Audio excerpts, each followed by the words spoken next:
আপনি কোনো একটা কাজ করতেছেন, ফল সাধারণত পায় একটা, কিন্তু সৌভাগ্যবশত আপনি দুইটা সুফল পাইলেন, তাহলে ব্যাপারটা কেমন হয়? জাপানি ভাষায় এটাকে কি বলে? এক ঢিলে দুই পাখি মারা, বা একটা কাজের দুইটা সুফল পাওয়া। এই বাগধারাটা জাপানি ভাষায় কি বলে? ইসেকি নিচো, ইসেকি নিচো, এক ঢিলে দুই পাখি মারা। এটা হলো একের কাঞ্জি ইচি, এটা হলো পাথরের কাঞ্জি সেকি, এটা হলো দুইয়ের কাঞ্জি নি, এটা হলো পাখির কাঞ্জি তরি অথবা চো। ইস থেকে নিচো, এক পাথর দুই পাখি, এক পাথর দুই পাখি। আক্ষরিক অর্থটা কি বুঝাইতেছে? একটা পাথর এবং দুইটা পাখি। আপনি যদি একটা পাথর মারেন, দুইটা পাখি মরতাছে। এক ঢিলে দুই পাখি মারা। জাপানি ভাষাটাকে কি বলে? ইসেকি নিচো। তো চলেন এই প্রবাদ বাক্যটা দিয়া আমরা কিছু উদাহরণ প্র্যাকটিস করি। ব্যায়াম করার অনেকগুলো উপকার আছে, আমরা এটা তো সবাই জানি। তো চলেন এটা দিয়া সুন্দর একটা উদাহরণ দেওয়া যাক। জগিংগু ও সুরুতো, জগিংগু দৌড়াদৌড়ি করা, জগিংগু ও সুরুতো আপনি দৌড়াদৌড়ি করলে অথবা দৌড়ালে, উন্দো মো দেকিরোশি, উন্দো ব্যায়াম করা, উন্দো মো দেকিরোশি ব্যায়াম করা হয়।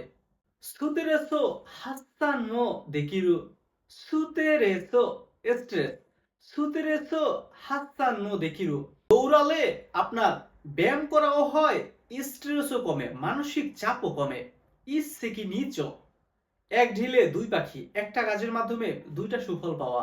আপনি কোন একটা রেস্টুরেন্টে গেলেন, রেস্টুরেন্টে গিয়া আপনার একটা সেট মেনু পছন্দ হয়েছে, আপনি এই মেনুটা অর্ডার করলেন।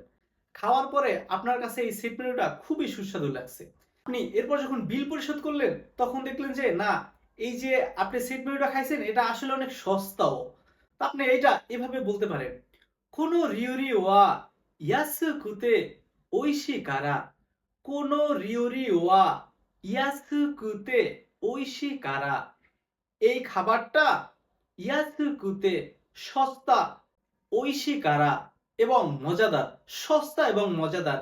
ইস থেকে নিচে দানে, ইস থেকে নিচ দানে, এক ঢিলে দুই পাখি মারা। আপনি এই ভিডিওটা অনলাইনে দেখতেছেন এবং অনলাইনের মাধ্যমে বহুত কিছু শেখা সম্ভব। গুগলে বহুত ওয়েবসাইট আছে যেখানে ফ্রি অনেক সুন্দর সুন্দর কোর্স আছে। ইউটিউব ঘাটলেও আপনি বহুত কোর্স খুঁজে পাবেন, যেখান থেকে আপনি বহুত কিছু শিখতে পারেন। এটা অবশ্যই সুবিধাজনক না? অনলাইন যুগীয় নারা, যুগীয় ক্লাস, অনলাইন যুগীয় নারা অনলাইনে ক্লাস হলে, বেনকিও শিনাগারা রিওকো মো দেকিমাস, বেনকিও শিনাগারা পড়াশোনা করতে করতে, রিওকো মো দেকিমাস ভ্রমণও করতে পারবেন। আপনি পড়াশোনা অবস্থায় আপনি ভ্রমণও করতে পারবেন, যেহেতু অনলাইনে ক্লাস যে কোনো জায়গায় বসে তো করা যায়। ইচ্ছে কি নিচে দানে, এক ঢিলে দুই পাখি মারা অথবা দুইটি সুফল পাওয়া একই সাথে। পড়াশোনার ফাঁকে অথবা পড়াশোনা শেষ কইরা বইসা না থেইকা কিছু না কিছু করা তো বেটার, কিছু না করার থেইকা কিছু না কিছু করা তো বেটার। এতে আপনার একটা কাজের এক্সপিরিয়েন্সও হবে, টাকা বেশি না হোক, কম হলেও তো কিছু টাকা আপনি পাইতাছেন, যেটার মাধ্যমে আপনার হাত খরচ তো হইয়া যায়। কোনো শিগত ওয়া সুকিরু মো মিনি সুকুশি, কোনো শিগত ওয়া সুকিরু মো মিনি সুকুশি, কোনো শিগত এই কাজ, সুকিরু মো স্কিল ও বা দক্ষতা ও, মিনি সুকুশি দক্ষতা বাড়বে। ওকানে মো কাসেগেরু কারা, ওকানে মো কাসেগেরু কারা, ওকানে মো কাসেগেরু কারা টাকাও সঞ্চয় করতে পারবো। ইস থেকে নিচো দায়ও, এক ঢিলে দুই পাখি মারা অথবা কাজের মাধ্যমে দুইটা সুবিধা পাওয়া, বেনিফিট পাওয়া। আপনার স্কিলও বাড়তাছে এবং আপনি এখান থেকে টাকাও পাইতাছেন, টাকা সঞ্চয়ও করতে পারতাছেন। বাইতো শিনাগারা নিহন বুনকা ও মানাবো নোয়া, বাইতো শিনাগারা নিহন বুনকা ও মানাবো নোয়া ইস থেকে নিচে দায়। বাইতো পার্ট টাইম জব, আরুবাইতো অথবা বাইতো একই জিনিস।